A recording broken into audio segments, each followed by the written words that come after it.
A few moments later.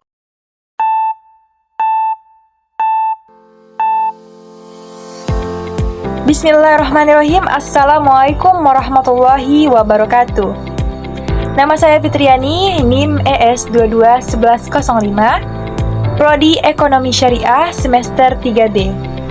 Video ini saya tujukan untuk memenuhi tugas UAS mata kuliah Akuntansi Syariah yang diampu oleh ibu dosen kami, Ibu Siti Fatimah, ME. Di sini saya akan menjelaskan tentang isi materi dari yang akan saya jelaskan tentang akad murabahah.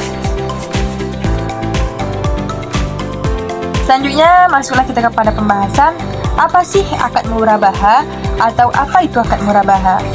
Akad murabahah merupakan transaksi jual beli antara dua pihak, di mana penjual memberitahukan harga beli dan keuntungan yang akan diperoleh serta pembeli menyetujui harga tersebut. Transaksi ini umumnya digunakan dalam pembiayaan syariah, di mana pembeli membayar secara tunai atau dengan pembayaran yang ditentukan dalam waktu tertentu. Nah, jenis-jenis akad murabahah. Ya, akad murabahah terbagi menjadi dua. Yang pertama ada akad murabahah dengan pesanan dan ada akad murabahah tanpa pesanan. Yang pertama akad murabahah dengan pesanan. Pada murabahah pada jenis ini, biasanya penjual akan melakukan pembelian barang setelah ada pesanan yang berasal dari pembeli. Dalam hal tersebut, pesanan bisa bersifat mengikat atau tidak mengikat pembeli untuk membeli barang yang sudah dipesannya.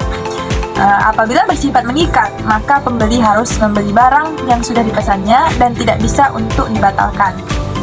Begitupun sebaliknya, jika pesanan tersebut bersifat tidak mengikat, maka pembeli bisa membatalkan untuk membeli barang yang sudah dipesannya tersebut. Yang kedua ada akad murabahah tanpa pesanan. Dalam akad murabahah tanpa pesanan ini, penjual melakukan pembelian barang ke produsen tanpa harus ada pesanan terlebih dahulu, dan pembeli tentunya murabahah jenis ini tidak bersifat mengikat. Selanjutnya, dasar syariah akad murabahah. Yang pertama, berdasarkan Al-Quran, di mana dalam Al-Quran sudah tercantum pada Quran surah An-Nisa ayat 29, yang artinya, hai orang-orang beriman, janganlah kamu saling memakan harta sesamamu dengan jalan yang batil, kecuali dengan jalan perniagaan yang berlaku dengan suka sama suka di antara kamu, dan janganlah kamu membunuh dirimu. Sesungguhnya Allah adalah Maha Penyayang kepadamu. Yang kedua bersumber dari hadis, di mana hadis riwayat Al-Baihaqi, Ibnu Majah, dan sahih menurut Ibnu Hibban. Yang mana dalam hadis tersebut, Allah mengasihi orang yang memberikan kemudahan bila ia menjual dan membeli serta di dalam menagih haknya.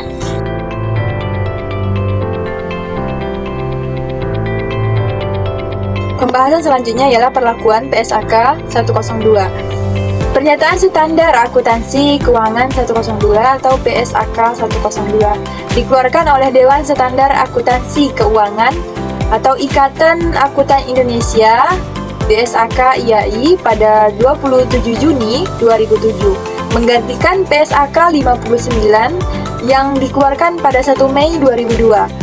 Produk akuntansi syariah yang sebelumnya dikeluarkan oleh DSAK IAI kini dialihkan kewenangannya kepada Dewan Standar Akuntansi Syariah atau DSAS IAI.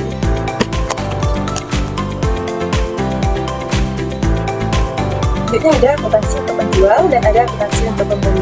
Akuntansi untuk penjual ya di mana pada saat perolehan hasil murabahah diakui sebagai persediaan sebesar biaya perolehan. Untuk murabahah pesanan mengikat, pengukuran aset-aset murabahah setelah perolehan adalah dinilai sebesar biaya perolehan, dan jika terjadi penurunan aset karena usang atau rusak atau kondisi lain sebelum diserahkan ke nasabah, penurunan aset tersebut diakui sebagai beban dan mengurangi nilai aset.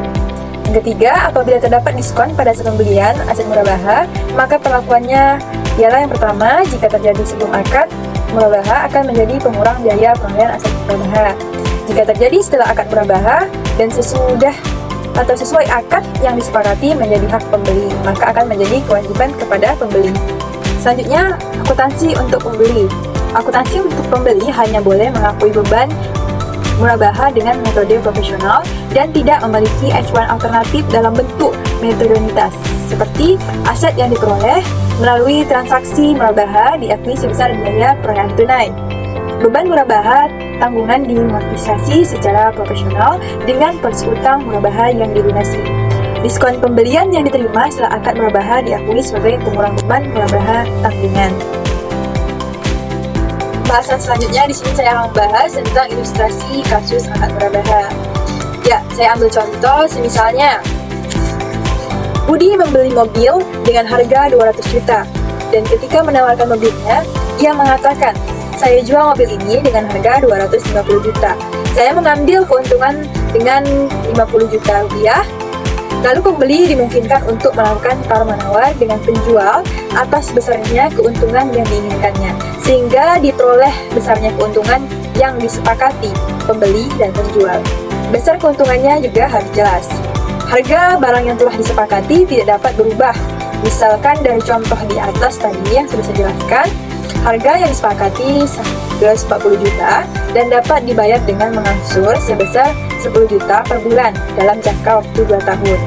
Maka besarnya angsuran tetap sebesar 10 juta per bulan selama 24 bulan, walaupun harga mobil sudah meningkat atau tingkat bunga pasar meningkat.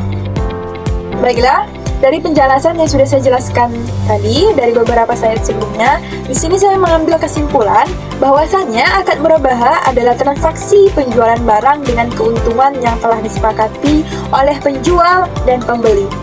Pembayaran dapat dilakukan secara tunai dan tangguh. Pertukaran barang dengan barang harus sesuai dan harus memperhatikan apakah barang tersebut barang ribawi atau tidak. Harga tidak boleh berubah sepanjang akad dan terdapat beberapa jenis akad murabaha yang halal asalkan memenuhi ketentuan syariat. Pelaksanaan akuntansi murabaha diatur dalam PSAK 102. Ya, mungkin itulah penjelasan atau kesimpulan yang dapat saya ambil dari materi saya tadi. Kurang lebih saya mohon maaf. Saya akhiri. Wabillahi taufiq wal hidayah. Wassalamualaikum warahmatullahi wabarakatuh. Terima kasih.